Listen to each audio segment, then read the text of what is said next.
We're going to look at the graph of tangent of x, and here x is an angle which is measured in radians. And of course tangent of 0 is 0 because tangent is sine over cosine, and sine of 0 is 0 and cosine of 0 is 1. And for any angle in the first quadrant, the tangent is positive. It's sine over cosine, and both of those are positive.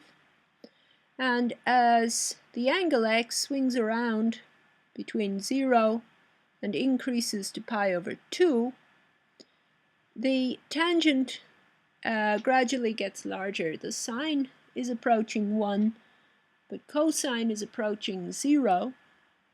And the net effect is that that quotient sine over cosine approaches plus infinity as x, the angle, approaches pi over 2.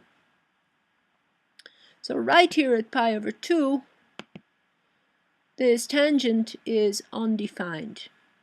And as x approaches pi over 2 from the left, this tangent, the tangent of the angle, approaches plus infinity. Now, as x approaches pi over 2 from the right, as it decreases here, you get the symmetric opposite. You can use symmetry to see that the tangent approaches negative infinity. So on the other side, in the quadrant, in the second quadrant, as the angle swings around between pi over 2 and pi, the tangent, the value of tangent, increases from values close to negative infinity to tangent of pi, which is 0.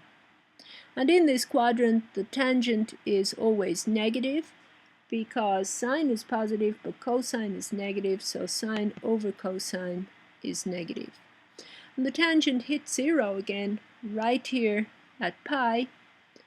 And then as it moves into the third quadrant, it becomes positive again because both sine and cosine are negative, so therefore the quotient is positive. And it continues to increase. And notice that the tangent, the quotient of sine and cosine for angles in this quadrant are equal to the tangent of their symmetric opposite here in the first quadrant, because the reflection of this point here in the origin just simply negates the sine and cosine. So it makes both coordinates of that point the negative of what they were, so the quotient remains the same. So you have the tangent function here from minus pi to 3 pi over 2 is a carbon copy of the tangent function between 0 and pi over 2. So the tangent function repeats itself over every interval of length pi.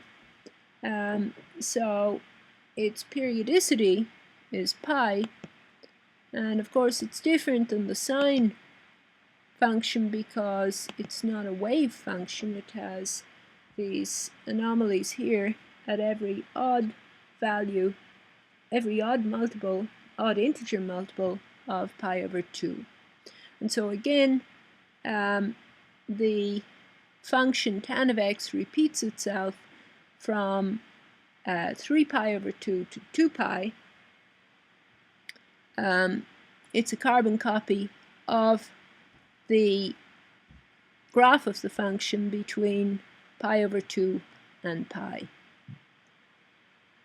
And so the graph of the tangent function looks like this, and then it repeats itself over every interval of length pi.